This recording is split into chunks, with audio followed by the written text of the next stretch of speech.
Vamos a dar por comenzado este nuevo bloque de entrevistas, y vamos a seguir hablando con Paula Fiorito, y vamos a hablar hoy, como decíamos, de un tema muy interesante, que es la sobreprotección, cuando menos es más. Y nos estabas contando una frase, a ver, ¿cómo era esa frase, Pau? Que sobreproteger es desproteger. Es una frase con la que vamos a ir y que vamos a tratar de ir como llevando en el diálogo hacia eso, a cerrar la idea y volver a cerrar después con la misma frase. Va a tener más sentido al final, como pasa con muchas cosas, ¿no?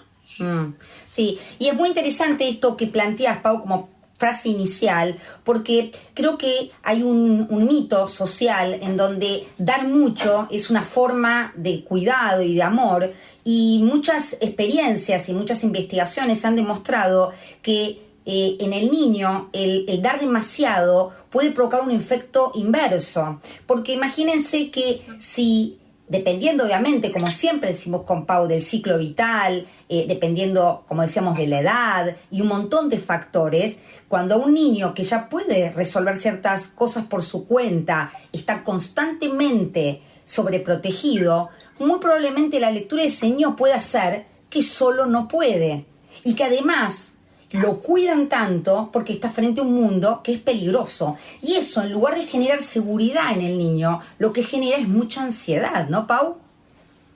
Exacto, ¿no? Los efectos de la sobreprotección es transmitir un poco el miedo que... Bueno, a ver qué te parece si yo había buscado así como los factores que pueden llevar a que los papás sobreprotejan. No, porque iba a hablar del miedo, pero digo, bueno, hay papás que sobreprotegen por miedo. Entonces transmiten ese temor en la sobreprotección a los hijos. Y hay papás que sobreprotegen por su propia historia, ¿no? Lo que hablamos mucho con Vane siempre, de evaluar nuestra historia cuando estamos pasando por algo y ver qué parte de nuestra historia nos puede llevar a hacer eso. Es decir, si tuvimos una infancia de mucha desprotección, reparamos a veces en nuestros hijos, sobreprotegiendo, ¿no? Compensando, sobreprotegiendo. Pero como dice Vane, la sobreprotección lleva a que los chicos se sienten ansiosos, se sienten temerosos, no los ayuda a fomentar su autonomía y les hace sentir, por un lado, que el mundo es un lugar peligroso, ¿no? O que los demás no son confiables, y por el otro lado, que ellos tampoco son capaces, ¿no? Y ese punto es importante, ¿no, Pau? Porque cuando nosotros, que trabajamos mucho con lo que es la teoría del apego, explicamos que esta teoría es una teoría con mucho valor científico, porque es una de las pocas teorías que tienen mucha explicación y mucha comprobación sobre lo que se plantea. De alguna manera, esta forma de relación que los niños empiezan a aprender de estas personas significativas, que en general son los padres, pero no necesariamente son los padres, va a formar modelos internos en estos niños, estos guiones por los cuales van a relacionarse con los otros y con el sí mismo. Entonces, imagínense que si un niño es formado y le aprende una estrategia de vinculación con esas figuras de apego, en donde lo que prima es la incapacidad de hacer las cosas solo, la mirada de que no es capaz también, y la mirada del mundo como peligroso, lo que permite es que el niño genere una lectura de la vida y de los otros, y finalmente termine vinculándose de una manera generalmente ansiosa con los demás, ¿no? Exacto. Y me gusta lo que hablas de la teoría del apego, porque nosotros siempre hablamos de dar esa base segura, ¿no? Que implica proteger, pero también de la cual pueden despegar, que ahí implica alejarse, ¿no? Y cómo, por qué esa confusión de que muchas veces la crianza con apego, la crianza respetuosa, fuera como una sobreprotección, es una equivocación, porque lo que se busca es ser sensible a las necesidades, como hablamos siempre con Vane, saber cuándo tomar distancia y cuándo nos necesitas acercar, ¿no? Es como un equilibrio que hay que buscar, que permite generar en el niño esa mirada de sí mismo como alguien capaz de resolver conflictos de acuerdo a su edad, como hablamos siempre también con Vane, que todo tiene que ver con el ciclo que está pasando, ¿no? Con la edad que tiene y con la madurez que tiene, porque no solamente tiene que ver con la edad, sino con la madurez que acompaña esa edad. Hay niños de 10 años más maduros que otros niños, entonces evaluamos ambas cosas, pero sí que tenemos que dar siempre espacio, ¿no? Ser sensible a las necesidades, pero no adelantarnos a esas necesidades. Sobreproteger tiene que ver con esto de... El otro día estaba leyendo un libro que me gusta, es de difusión, es de una periodista y socióloga, se llama Hiperpadres. Entonces ahí ella, se llama Mouchet, la autora. Ella caracteriza, le pone nombres a los tipos de papás, algunos que los saca de bibliografía, otra que los caracteriza ella. El padre helicóptero, dice que no es modelo del padre helicóptero, que es del 60 y pico, es un modelo del que se habla hace mucho.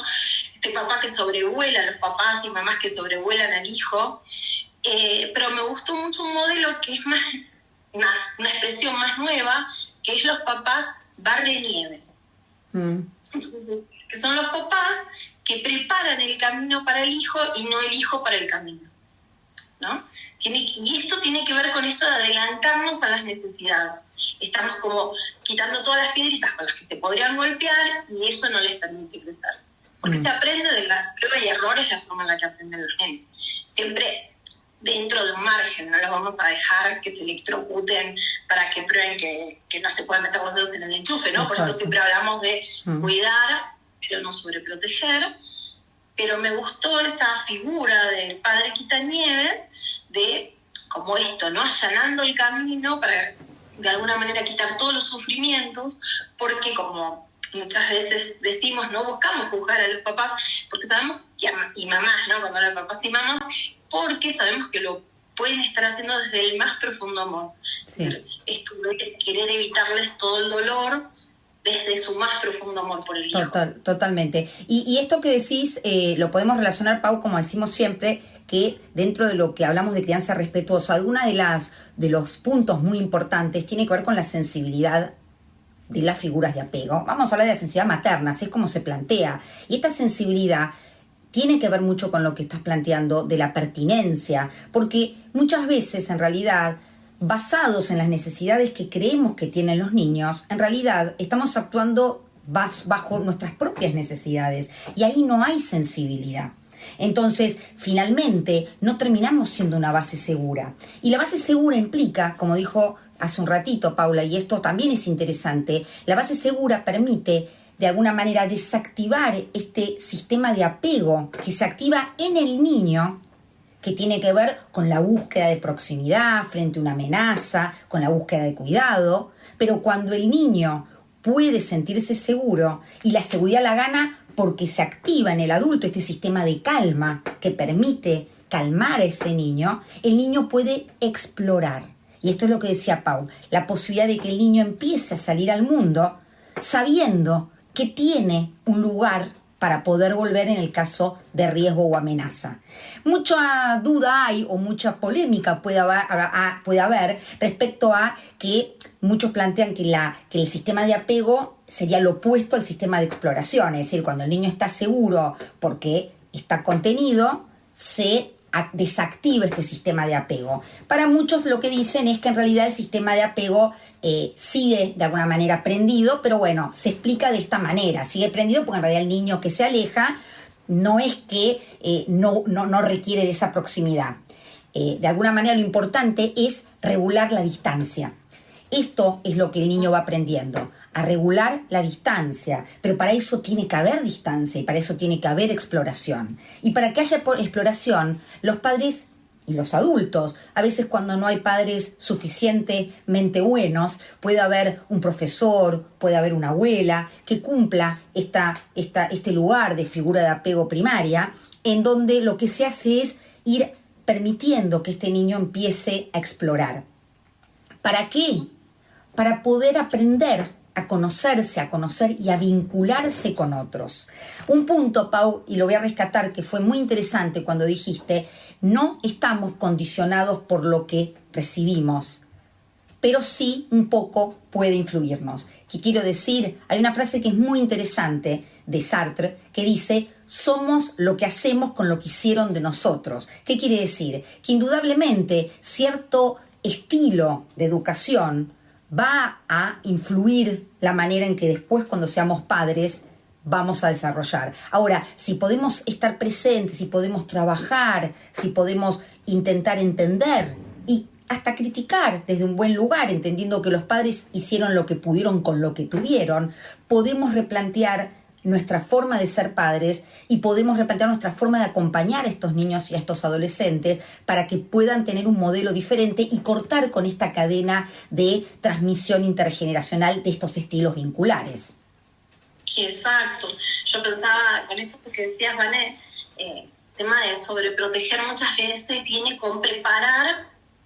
La sensación que tienen los padres y que uno ve en el consultorio es de que lo están haciendo para preparar al hijo para el futuro, ¿no? Pero, como decías vos, Vané, la mejor manera de preparar a un hijo para el futuro es dejarlo explorar.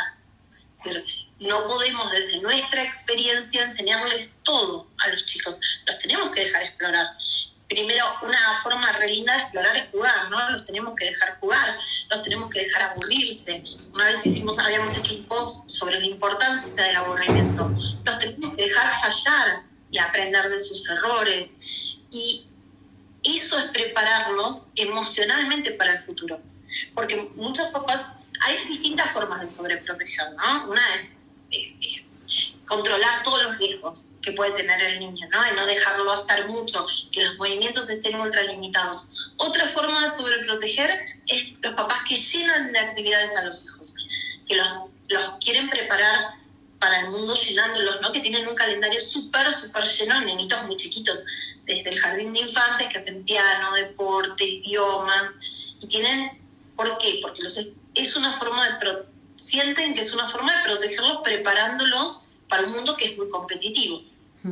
Porque además estamos atravesados por una sociedad que piensa el fracaso como algo no permitido, ¿no? Como una sociedad de, bueno, ya lo decía Donald losers, ¿no? Es como si un insulto, ¿no? Un perdedor, como que cualquier fracaso no se convierte en un perdedor y es terrible. Es una sociedad que condena cada fracaso cuando de los fracasos se aprende, ¿no? Los papás lo hacen a veces desde el amor más profundo, desde su experiencia, dándoles lo más que pueden a los hijos, ¿no? Pero no está ese espacio de exploración. Y les pueden brindar a veces muchísimas actividades que los preparan en ciertos aspectos de la vida, otros aspectos como los emocionales quedan muy invalidados, ¿no? Quedan muy desprotegidos. Algunos aspectos quedan muy protegidos y otros muy desprotegidos. Exacto. Y eso es importante porque en realidad cuando hablamos de sensibilidad en esto que tiene que ver con generar esta base segura, la sensibilidad tiene que ver en poder ponerse en esta capacidad de mentalización también, ¿no? De entender que el niño puede tener otra forma de pensar o de vivir o de ver. Entonces, pensar que prepararlo para el futuro implica hacerle 1000 actividades diarias, habla más de nosotros que de lo que ese niño necesita. Y ahí se pierde la sensibilidad.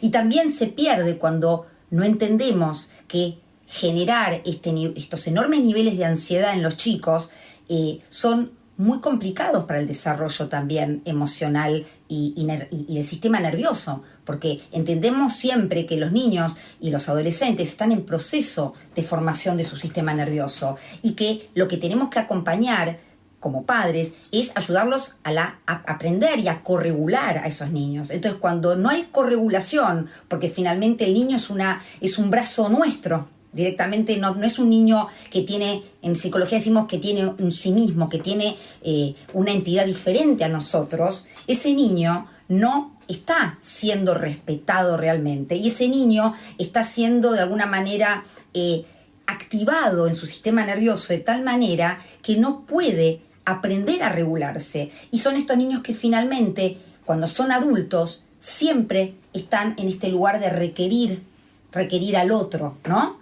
De necesitar un otro que los regule, ¿no? Porque si los padres ante cualquier dificultad interceden por el niño, Es decir, hay una dificultad en el colegio e interceden. Hay una dificultad con los amiguitos e interceden. No les permiten, como dice Van, esto de corregular, esto de alguna manera resolver los conflictos con otros, vincularse, y sí, y vamos de vuelta con el modelo de la mano, como decía Van hace un ratito, activan el sistema límbico. Son chicos que viven en estado de alerta, pero y van llenando otras áreas del cerebro con información, pero lo de que de alguna manera no pueden hacer luego es vincular todo eso. Y sobre todo la parte que tiene que ver con las relaciones intersubjetivas, ¿no? Porque esa intersubjetividad no existe, la subjetividad o está muy limitada, entonces no puede haber intersubjetividad. Son niños que buscan a los papás. ¿Cómo nos damos cuenta? Si nos buscan para resolver cualquier conflicto, pero no como una base segura a la cual voy, junto energía y salgo preparado, no, sino que cuando piden que intercedamos de tal manera que nos pongamos por delante de ellos. Sí, ¿no? Sí. Ahí no está bueno. Nosotros podemos acompañar y a medida que van creciendo, cada vez acompañar tomando más distancia. Pero ponernos por delante solo si hay un peligro muy grave, no para cualquier situación de la vida. Y eso es interesante cuando hablamos de la madre suficientemente buena. Y la madre suficientemente buena tiene que ver con esto que también hablamos, tornarse cada vez más innecesaria. Sí, obviamente dependiendo de las necesidades del niño, del ciclo vital. Pero volviendo un poco a lo que dijimos hace un rato, para que entendamos como adultos, no solo como padres, también como figuras importantes que podemos tener en la vida de los niños, que los niños a estos niveles funcionan con estructuras muy básicas, ¿no? Sabemos que todos somos animales, somos mamíferos, y a medida que vamos creciendo vamos complejizando, vamos teniendo mayores capacidades para, entre comillas, ser más humanos, tener capacidad de regular, capacidad de pensamiento abstracto, crítico. Entonces es interesante que cuando el niño activa este sistema de apego porque hay un riesgo, esto se ha visto en los estudios de etología que mismo hizo Bowlby, que es, dijimos, el padre de la teoría del apego, que se activan estas estructuras de supervivencia, ¿sí? Entonces, ¿qué pasa cuando el adulto tiene activado todo el tiempo este sistema de cuidado? Es decir, todo el tiempo hace sentir al niño que hay un riesgo. Entonces el niño tiene todo el tiempo activado su sistema de apego, todo el tiempo está reaccionando con sus estructuras más básicas, y eso hace que muchas veces los niños tengan problemas de aprendizaje, como dijo Paula, problemas vinculares. La idea es ir prestando nuestra corteza prefrontal, como también lo mencionamos muchas veces como adultos, para que este niño pueda ir actuando cada vez más con sistemas más complejos y no quedarse en estos lugares que son estos lugares de cerebros más primitivos, de estos cerebros iniciales, que son, por ejemplo, se habla del cerebro reptil, que tiene que ver con la supervivencia. Ante cualquier riesgo es lucha o huida, y entonces todo vale y no hay posibilidad de tomar decisiones funcionales. Las cosas son blancas o negras. Por eso entender como adultos, ¿sí?, que lo que decimos y lo que hacemos no es inocuo. Un padre que está todo el tiempo en alarma genera en el niño la alarma. Un padre que no muestra la posibilidad de la importancia de el afuera, de interrelacionarse, va a generar un niño con algún tipo de relación ansiosa o demasiado apegado, ¿sí? Entonces, qué interesante que como adultos podamos explorar en nuestras propias historias para poder ser opción y para poder dar también una mirada diferente a lo que nosotros recibimos. Exacto. ¿Y cómo nos damos? Yo pensaba, ¿no? Cuando estabas hablando, pensaba qué difícil que debe ser para los papás, ¿no? Por varias cosas. Pensaba esto de tornarse cada vez más imprescindible. Qué difícil que es como papás y mamás aceptar que vamos a ser imprescindibles cada vez más en la vida de nuestros hijos. Es sumamente doloroso, ¿no? Sí, ahí te está ganando el inconsciente, pues está siendo imprescindibles. No, innecesarios. No soy imprescindible. Porque me dolía mientras lo decían, ¿no? Uh-huh. ¿Qué cosa? Y bueno, parte de eso es lo de explorar lo que nos genera eso, ¿no? ¿Por qué sobreprotegemos? ¿Por qué nos cuesta tanto que crezcan? A mí me estaba traicionando recién el inconsciente. Uno quiere ser imprescindible en la vida de sus hijos y se tiene que tomar más prescindible, pero es extremadamente dolorosa esa separación. Por eso está bueno ir haciéndolo de a poquito.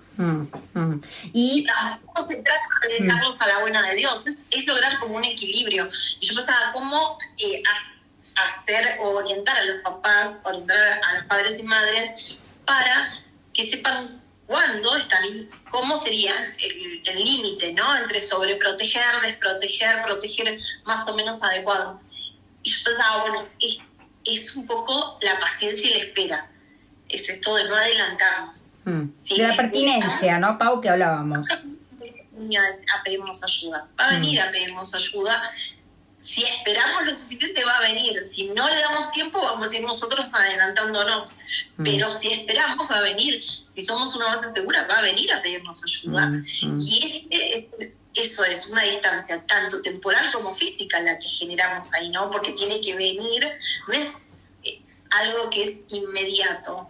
Entonces, hay que dejar que ellos vengan y nos soliciten ayuda e incluso no darles la ayuda enseguida, ayudarlos primero a explorar herramientas, posibles soluciones, ¿no? No convertirnos en una especie de Wikipedia, viene el niño, le damos la solución como un delivery, ¿no? Tratemos de acuerdo a la edad, tratar de explorar con ellos posibles soluciones, herramientas que ellos tienen, herramientas que tenemos nosotros para ayudarlos, herramientas que quizás tiene otro para ayudarlos. Esto también pensaba el tema de que la ayuda no solo venga de nosotros, enseñarles de a poquito a buscar ayuda en otras personas también. Sí, porque somos seres vinculares, necesitamos un montón de otras personas. Si bien siempre van a ser autónomos y autosuficientes, parte de ser autosuficiente es saber dónde y cuándo buscar ayuda, ¿no? Estamos hablando, ¿no?, de que bueno, mi familia está con COVID. Obviamente consultamos un médico, es decir, somos autosuficientes, pero en determinadas circunstancias de la vida obviamente uno busca ayuda, consejo en otros, y eso no es dejar de ser autosuficiente o autónomo. Y eso es un poco lo que tenemos que hablar con los chicos cuando vienen, siempre acorde a la edad. ¿Qué pueden hacer? ¿En quién pueden buscar ayuda? Esto que les decimos siempre, que la escuela es un lugar seguro, que pueden buscar ayuda en las maestras, en empezar después a pedir ayuda a sus compañeros en algunas cosas, la tarea, por ejemplo. Cada vez usa más que los papás hagan la tarea con los chicos y por los chicos, ¿no? Cada vez más. Cuando nosotros éramos chicas, ¿vale? No sé a vos, pero no era lo más común que los papás hicieran la tarea nuestra. No era muy... Aunque se preocuparan excesivamente porque nuestra tarea estuviera perfecta. No era lo más común. Hacíamos la tarea solos o con otros amiguitos, pero no era algo que se volvía como una discusión familiar todos los días. Hay que ayudar y en algún momento saber cuándo dejar de ayudar y que permitir que los chicos les cueste, les salga mal o incluso a veces no completen la tarea. Sí. No va a pasar nada. No adelantarnos y terminar la tarea. Esas son pequeñas cositas donde nos damos cuenta si estamos sobreprotegiendo. Sí. Decimos, no, pobrecito, estaba cansado. Le hice la tarea porque estaba cansado y además iba a la escuela, al día siguiente la maestra lo reta. No pasa. Es decir, puede agendar el reto de la maestra al día siguiente si no pudo hacer la tarea. Puede explicarle a la maestra que estaba cansado y no la pudo hacer. Sí. No necesitamos sortear todo. Sí, porque es interesante que dentro de lo que hablamos de vinculación segura, ¿sí? Con otro, no implica que no haya riesgos, pero el niño puede prever lo que va a hacer el otro. Eso es un poco lo que genera la vinculación segura. El niño puede prever lo que va a pasar y entonces la estrategia que va a utilizar es una. Entonces, el problema va a estar, y esto que dijiste hace un rato me pareció importante, saber que puede recurrir a otros, porque la seguridad en el apego tiene que ver con la confianza básica que este niño puede generar en otras personas, no solamente en su mamá y eventualmente también, obviamente, en su papá o en su círculo más chiquito. Es esto que también Bowlby desarrolla, que tiene que ver con el apego grupal, saber que hay un grupo que también puede generar esta forma de cuidado, ¿sí? Nosotros sabemos muy bien que, por ejemplo, en la adolescencia se torna mucho más importante el grupo de pares que los propios padres. Entonces, es interesante el poder que tenemos como adultos para que el niño pueda empezar a generar formas y estrategias de vincularse con el otro más sanas. Ahora, si nosotros somos todo, esto como decíamos, somos absolutamente imprescindibles, entonces el niño no necesita ni explorar ni necesita el afuera. Y esto es lo más peligroso. Esto es lo más peligroso porque nuestro cerebro también se forma de las interacciones y necesitamos el grupo también para ir desarrollando nuestro cerebro. Entonces, esto que mencionás respecto a los tips o ciertas situaciones que, como siempre decimos con Pau, desde este lugar no condenamos a nadie, entendemos que cada uno hace lo que puede con lo que tiene, pero sí creo que podemos asumir como adultos responsabilidades. Quiero decir, podemos explorar nuestra propia historia para poder ser una mejor opción para nuestros niños en todo sentido, en cualquier rol. Entonces, esto no es una crítica, esto de alguna manera alienta a que podamos también entender por qué hacemos lo que hacemos. Porque hay mucha investigación que demuestra que hay una enorme correlación, hay mucha relación en el tipo de apego que tiene el niño respecto al tipo de apego que tiene el adulto. ¿Sí? Por eso se habla de transmisión intergeneracional, salvo que en algún momento se haga un trabajo realmente de revisión de eso que fue, para poder explicar y poder generar diferentes formas de vincularse con el otro, porque al fin y al cabo la estrategia es esa, es que hace ese niño muy vulnerable, porque sabemos que si somos mamíferos, que lo somos los mamíferos más vulnerables, porque si vemos en la naturaleza el elefantito, la jirafa, al ratito de nacer, la mamá un poco lo empuja y ya tiene una capacidad hasta de buscar su propio alimento, por más que obviamente necesite todavía, obviamente, el cuidado.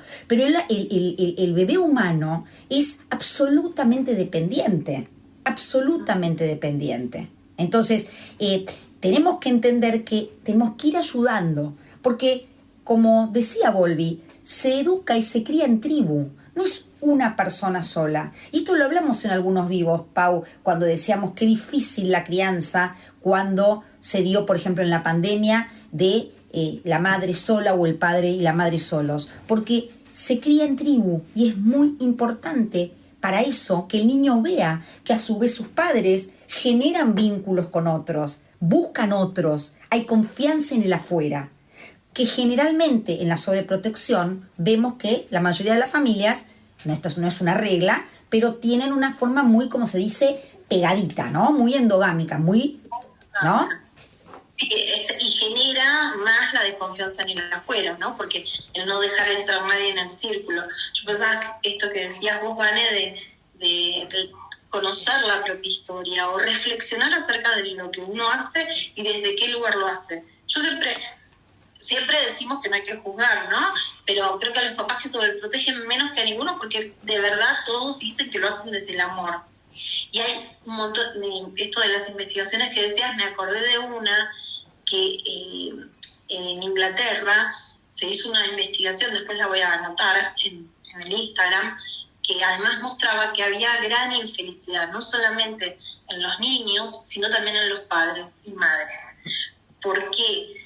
Porque es un trabajo imposible, ¿no? Es como los papás que sobreprotegen, esperando que no ocurra ningún peligro, que el hijo jamás sufra, desde el mayor amor, está destinado al fracaso de ese trabajo, porque van a sufrir igual. Y como es un trabajo que nunca alcanza la perfección, esa sensación de que no es lo suficientemente bueno, ¿no? Como que no estoy haciendo tan bien mi trabajo de proteger en todo, ¿no? Al niño, porque en algún momento, aunque sea para ir a la escuela, se van a tener que separar y algo puede pasar, no malo, pero para el niño va a ser terrible porque justamente no tiene las herramientas para hacerle frente. Entonces, ese trabajo se va a sentir como fracasado y genera mucha infelicidad. Entonces agota, genera muchísima infelicidad, muchísima sensación de soledad, por esto que decías vos, Vane, de que son familias que generalmente se desconfía mucho de la afuera. Entonces la sensación de soledad aumenta y en realidad lo que querían originalmente era que los hijos fueran felices y estuvieran bien. Entonces, a esos papás que desde el mayor amor sobreprotegen, vamos a decir que se pueden relajar un poquito, ¿no? Que se den permiso para relajarse un poquito, que les permitan crecer a los nenes y que además, digamos, no pasa nada, los van a venir a buscar en el momento que necesiten ayuda y van a poder dárselas, porque eso es desde el amor. Y una de las herramientas que necesitan los chicos para desarrollarse y ser felices es sentirse capaz, la autoestima y tener un autoconcepto bueno de sí mismo, que lo van a lograr cuanto más puedan hacer cosas por sí mismos. Exacto. Y hacemos todo. Te abro la lata para que no te lastimes el dedo, no sé, te corto porque así no te vas a ahogar y tampoco te vas a lastimar. Desde el mayor amor sienten que no pueden hacer nada los niños por sí mismos. Sí. Muy chiquitos. Y eso se va reforzando a medida que va pasando el tiempo. Sí. Pero como lo hacen con el mayor amor, les podemos decir que lo mejor que pueden hacer es soltarlos un poquito. Exacto. Con ese amor. Exacto, porque esta frase que parece simple, pero el sol en exceso también quema, y es interesante entender que el niño necesita ir desarrollando, como dijiste, seguridad y esta percepción de poder tener recursos propios, ¿sí? Más allá de poder recurrir en el caso de necesidad a otros, porque el tipo de vinculación que tengamos, llamado tipo de apego, pero no vamos a decirlo de esa manera porque en realidad es una forma de evaluación, así que en realidad decimos tipo de vinculación que podamos tener, nos va a parar, nos va a poner unos anteojitos frente a la vida, porque eso va a hacer que yo perciba de la realidad ciertas cosas, perciba de los otros ciertas cosas. Entonces es importantísimo trabajar en la seguridad del apego, viendo pequeñas situaciones que nos puedan llamar la atención como adultos o como profesores o como cualquier persona que esté a cargo, como estos niños que no pueden separarse, ¿no? Estos niños que necesitan estar muy encima de estos padres, porque la sobreprotección yo creo que a la larga lo que trae es muchísima ansiedad. Y si bien la ansiedad como emoción es una emoción evolutiva, una emoción compleja, humana, porque, bueno, los animales no tienen ansiedad.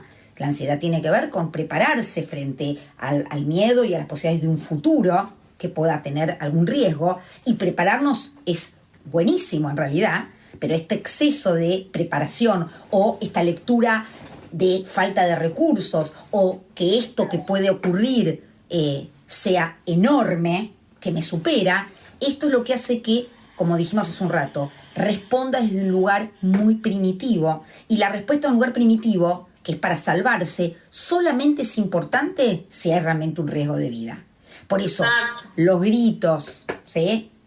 La falta de entendimiento y sensibilidad con el adolescente, la falta de lectura del otro, de entender que no es que el niño me hace las cosas a propósito, ¿sí? El poder ponerme en esa mente que es diferente a la mía, el poder leer, no desde un lugar adulto, sino desde el lugar del niño. Hay pequeños detalles que podemos ir desarrollando y lo que yo sí diría, Pau, es tener esta posibilidad de alertita, de cuando veo algo que digo, y saber que todos estamos aprendiendo y que esto puede ser una buenísima situación para hablar con otras madres, para hablar con el colegio, para pedir ayuda o eventualmente para ver qué me pasa a mí con esto que le pasa a mi hijo o a mi hija. Y ahí también trabajar sobre nosotros mismos. Porque no podemos ser opción para otros si no somos opción para nosotros. No podemos regular a otros si nosotros no estamos regulados. ¿No, Pau? Uh-huh. Eso, y conocer lo que nos pasa a nosotros, que puede tener que ver con una historia de sufrimiento y de falta de protección. Entonces, reconocernos como los adultos que somos ahora, con herramientas diferentes de las que teníamos como cuando eran niños, y saber que la historia de nuestro hijo va por otro lado, no es la misma que la nuestra. Exacto. Y vamos a dar por finalizado entonces el encuentro de hoy, agradeciéndote, Paula, por este contacto y vamos a seguir hablando mucho sobre estos temas. Entonces estuvimos hablando con Paula Fiorito, cofundadora de Crecer.